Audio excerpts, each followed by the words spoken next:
Bonjour à toutes et à tous. Aujourd'hui, je viens vous parler du phénomène qui se passe lorsque le Saint-Esprit nous inspire, lorsqu'on fait des beaux-arts. Dieu, lorsqu'il a donné ses instructions pour la construction du tabernacle aux Israélites, il dit au peuple, par l'intermédiaire de Moïse bien évidemment, qu'il avait choisi Betsalel, fils d'Uri et petit-fils de Hur, de la tribu de Juda, et qu'il allait le remplir de l'Esprit de Dieu, d'habilité, d'intelligence et de savoir-faire pour toutes sortes de travaux. Il l'a rendu capable de réaliser toutes sortes d'œuvres d'art.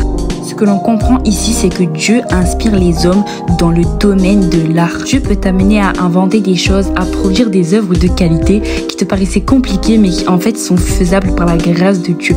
Cependant, toutes ces choses doivent lui revenir tôt ou tard.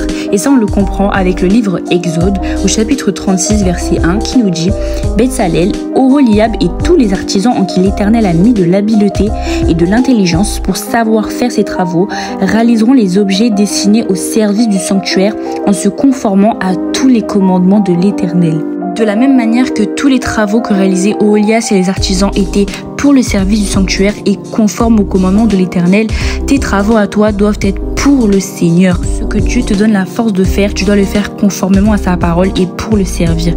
Si tu chantes, chante pour Dieu. Si tu peins, peins pour Dieu. Si tu danses, danse pour Dieu. Parce que si tu ne fais pas pour Dieu, ça n'en vaut pas la peine. Donc peut-être que ce que tu fais est déjà beau, mais ce que tu feras avec Dieu sera encore meilleur, sera encore plus beau. Suis-le et tu verras. Tu verras que Dieu peut toucher les âmes dans tous les domaines et même dans l'art.